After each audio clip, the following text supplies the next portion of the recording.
This is 7 News, the voice of the Central West. Tonight, communications upgrades aim to prepare us for the next natural disaster. A tourism group looks to offer an elevated experience for Bathurst's visitors. I'm Daniel Gibson. Later on this news hour, a man charged with sexually assaulting a 90-year-old woman. And there's rumours Gladys Berejiklian could become the new Optus boss. 7 News begins now. Good evening. We begin tonight with disturbing details surrounding a senior police officer who has been working in the Western Region Command. A senior constable is facing multiple child abuse material charges. His employment in the state's police force now under review. Hamish Southwell is in Dubbo for us and he's been following this story. Hamish, the officer in question was under investigation for months.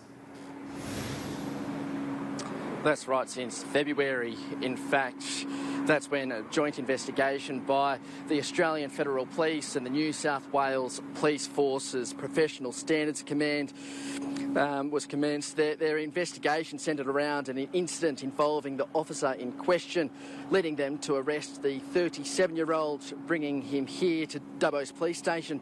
He's been charged with 2 counts of using a carriage service to solicit child abuse material.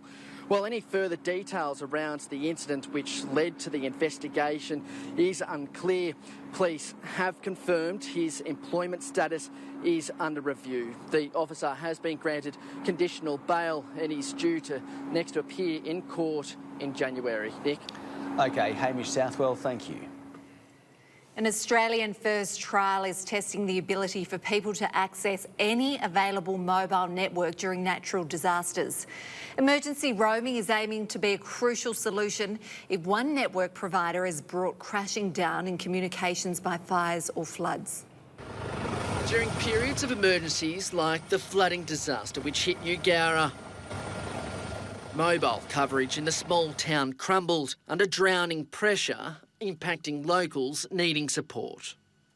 Connectivity is really important through day-to-day activities, but it's even more important through a natural disaster. Rolling out to strengthen backup mobile coverage when there is an outage caused by a natural disaster, are high-powered generators reaching Bathurst, Mudgee, Coonabarabran, Dubbo, Nyngan and Parkes.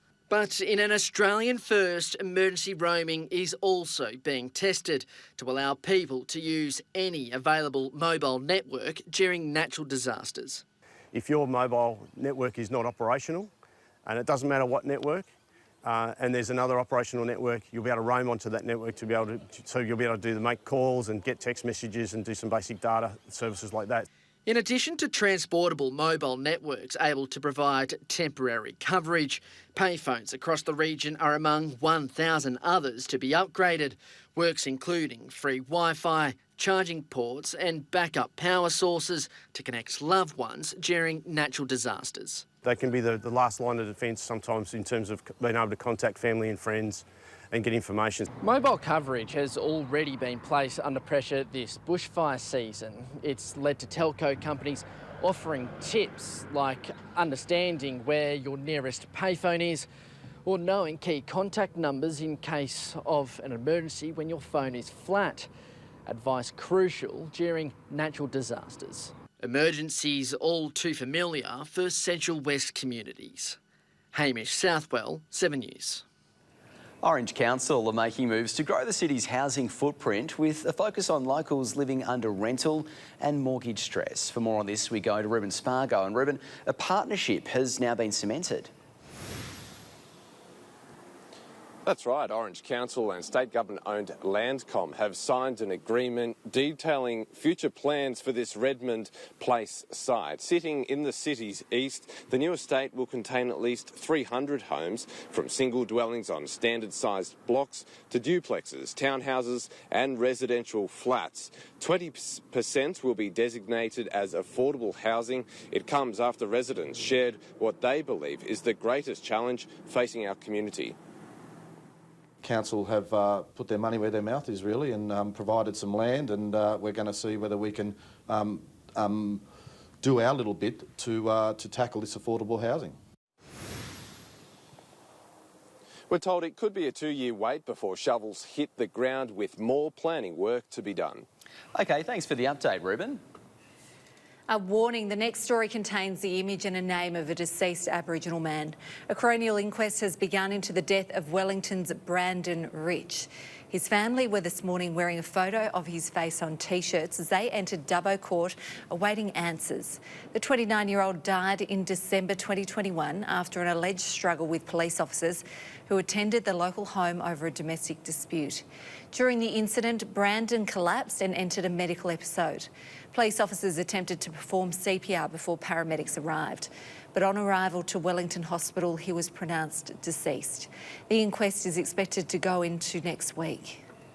Efforts to attract high-end visitors to Bathurst and its surrounds are ramping up, with key players tonight preparing to meet. It comes as the market's offering grows, with the ribbon soon to be cut on new luxury accommodation. On the city's outskirts, a new escape has risen from the ground. Nestled amongst rolling green pastures, it provides a place to unplug, unwind and rest. We're really looking forward to welcoming everybody to Rest Private Escape, which is our new development on Boxgrove of luxury accommodation. Off the grid and crafted with a blend of natural materials, these eco-suites were born out of demand. We've been in the premium wedding market for 7 years now, and we never have enough accommodation for our 150 odd tourists that come to weddings at our place every week. It's the latest business from Bathurst, which is transforming the region into a boutique tourist destination, a mission which is being promoted by a group who call themselves Project Elevate. We're collaborating together. We're developing a new brand workshop at the moment that kicks off tomorrow out at Matt Moran's Rockley Pub. Project Elevate members are currently competing for tourist dollars against Orange and Mudgee in the Central West. There are hopes that by forging a new path to understand the opportunity in our visitor economy, these businesses can rise together. With the right blueprints for communications and marketing to attract the high-end to mid to high-end audiences, we can really do something great. Bathurst has a real opportunity to be the dark horse of the Central West. Rest will officially launch on December 2, with visitors from near and far invited to come and stay. Ruben Spargo, 7 News. Early childhood centres and primary schools across the Central West are incorporating emotional intelligence into their curriculum. An initiative teaching kids how to manage their emotions from a young age is hoping to reduce mental health struggles later on. Possibill, the mascot inspiring kids to talk about their feelings.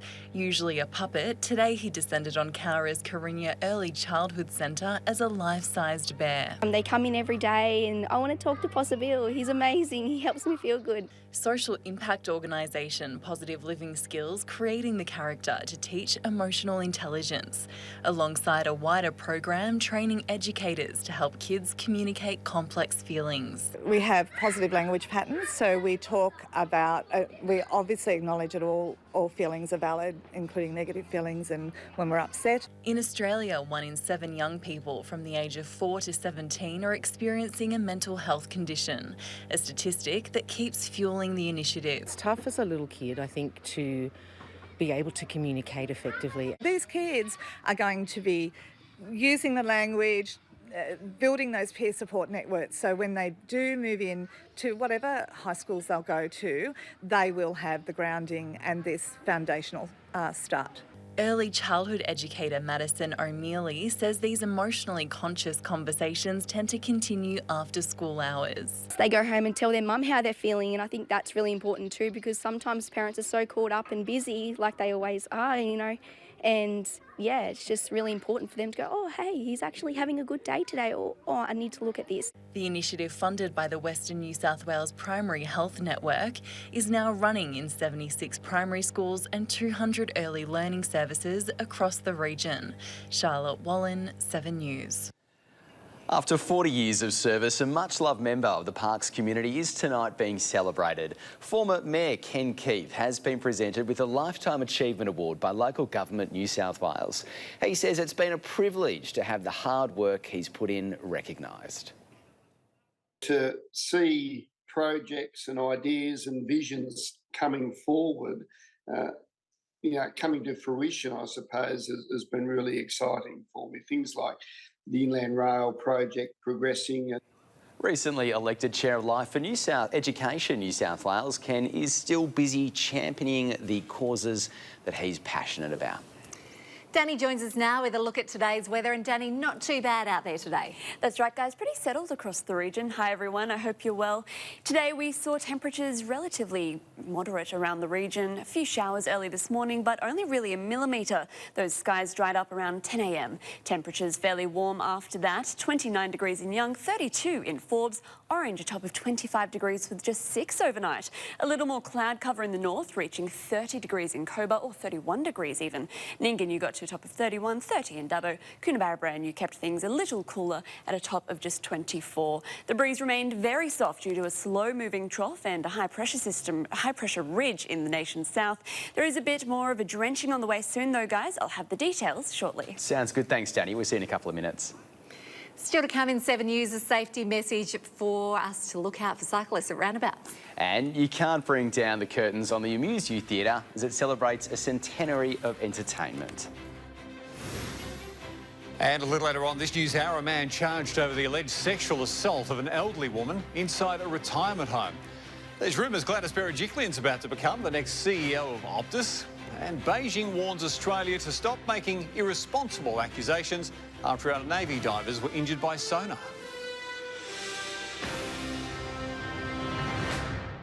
Welcome back. A specific area of road safety is being targeted in Bathurst. 3 videos have been launched highlighting the need to look out for cyclists at roundabouts.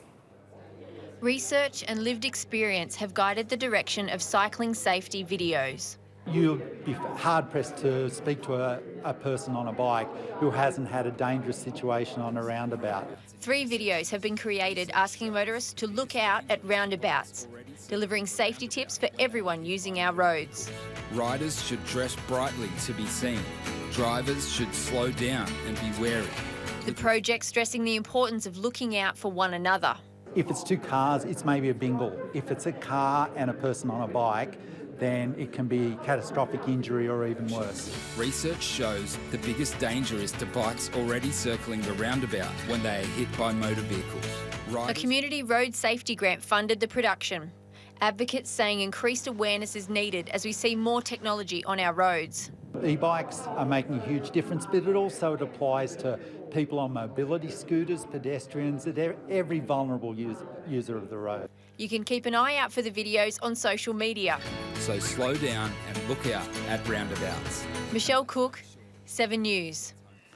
A local cinema is celebrating a century of sharing films with the Central West. Started by a visionary in 1923, a travelling theatre soon became a renowned establishment, attracting visitors from far and wide. Posters lining the walls, mementos of Hollywood's golden era. Leather seats standing the test of time. Manildra's Amuse You Theatre, a space for the nostalgia of days gone by. As I can remember many years ago seeing all the show people come around and Slim Dusty, all those, you know, and it was just, I know it was that exciting when I was a kid, so I can imagine 100 years ago it would have been just amazing. Amuse You founder Alan Tom started out as a travelling picture showman in 1923, showing films in theatres across the Central West. When times were tough, he would trade a ticket for a chicken or loaf of bread. But sometimes a better trade would come his way. He used to take pieces of gold from the gold fields where he used to go out there, I know that. The theatre hosted a centenary celebration on the weekend, honouring the life and service of Alan Tom. Some guests coming from other states. And a lot of people that came, their friends, family were up on the screen. But the theatre's future hangs in the balance as DVDs get phased out. Amuse You President Joan Stevenson says getting the rights to films released directly to streaming platforms is no easy feat. Look, we've been going this long. You know, we're no threat to anybody. We pay higher fees, and I just don't understand. I'd just like to keep it going as long as possible. The Amuse You Theatre still holds screenings once a month. You can find out more information on their website. Charlotte Wallen, 7 News. Still to come in 7 News, the under-18s players show us how it's done in the Western Women's Rugby League semi-finals. And Orange City enjoy another win in Bathurst Orange inter-district cricket action. Welcome back. Lachlan District have won through to the Under-18s Western Women's Rugby League Grand Final. In just their first year in the competition, Lachlan will play for a premiership in 2023. They took on a strong Woodbridge outfit in their semi-final and were able to put 7 tries on them. Lachlan defeating Woodbridge 32 points to 10, punching their ticket to the Under-18s decider. And in more Under-18s league action, Vipers have followed Lachlan District into the grand final. A narrow win over Panorama Platypi in Bathurst has sent the orange side to the big dance. Kicking off their do-or-die semi-final in the best possible way, Panorama winning the ball back and scoring on the second tackle of the game. It took Vipers a while to respond, but when they did, the recoil was fierce. Another 2 Vipers tries followed and the visitors jumped in front. The Platypi would hit back through the strength of Zoe Lee. Panorama were on the attack. The boot of Sarah Morley and a bit of luck saw Lee get her second. The Platypi led Vipers at half-time, but the visitors came out of the sheds firing. Tries to captain Gracie Kenham and Georgie Barrett put Vipers in front. Panorama answered minutes later, Zoe Lee going over for her hat-trick. All of a sudden, the Platypi had all the momentum, finding the line again. With the game hanging in the balance, Vipers skipper Gracie Kenham came up with a captain's knock. Kenham bringing the hammer down on Panorama's season to send her side to the grand final. A 32-26 win will see Vipers take on Lachlan District in the decider. I think we need to really work on our defence. Against the Lachlan side, they've got some really good attack, so definitely working on defence will be our biggest thing.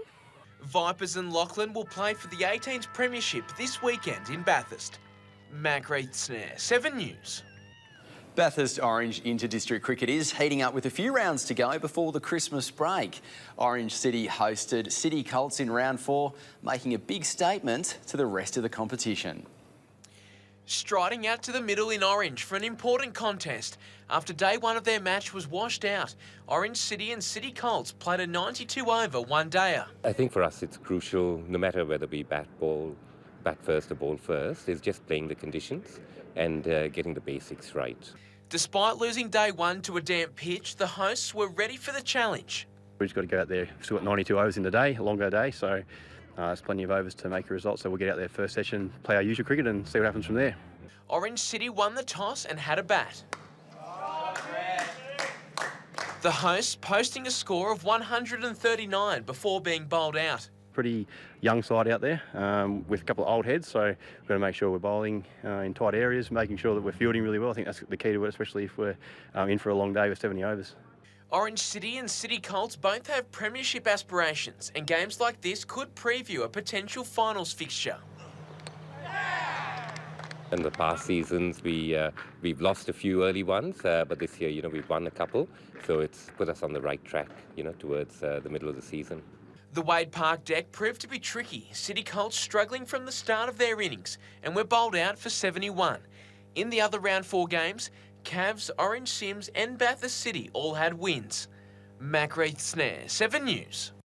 And in more cricket action, Dubbo's first graders also hit the pitch to contest round 5 of their competition. Newtown Tigers and South Dubbo Hornets went head-to-head with the Tigers claiming first innings points.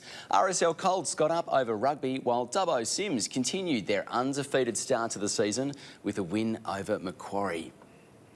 Up next in 7 News, Danny is back and she's got your local weather forecast. That's next.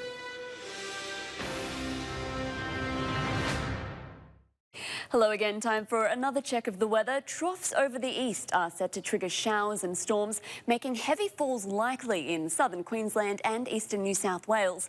A high will keep the remainder of the state mostly dry for the next day or so, but by the end of the week we should see some storms along central New South Wales, the Victorian border and tracking further northeast into the weekend. Taking a look at rainfall, and the Central West could see up to 50 millimetres fall in the next 8 days. The chance of getting that much rain is pretty slim though. The majority of those showers are due later in the week, which means tomorrow should be dry, if a little cloudy. A small chance of storms in the evening, temperatures into the 30s in Dubbo, Cobar getting to 32 degrees, just 27 for Bathurst, and single digits overnight in Orange, climbing to 24 degrees. Looking at Thursday, and those temps really drop off. 20 degrees in Coonabarabran, Nyngan getting to 24. The chance of showers is pretty low. In fact, we should see a lot of the sun in Cowra at 29 degrees. Lithgow heading for 19 and 21 in Orange. Wrapping up our working week, the chance of some afternoon showers and winds build a bit from the east. Temperatures still only making it to the low 20s, 22 for Dubbo, 24 for Condo. Similar conditions in Parks with a top of 23 and 17 in Orange. Looking at the next 7 days in Dubbo, we're expecting the bulk of those storms on the weekend. In fact, pretty consistent showers scheduled for the whole week. Look at that, 20 millimetres to fall on Friday. And over in Orange, a little less rain with those storms not expected until Sunday. Temperatures to cool right down to 18 in the middle of next week. For now though, guys, we can look forward to some pretty clear skies ahead. 21 degrees on Thursday with single digits over the night into our weekend. Keep that umbrella handy, but I think we should be good for now. Yeah, that's it. Great to see some rain though, in it for the garden. We sure do. Thanks. Danny. And that's your local news for tonight. Thanks for watching. You can catch up on our website or, of course, at 7+. Right now, Dan's got your national news. Enjoy your night. We'll see you tomorrow at 6 o'clock.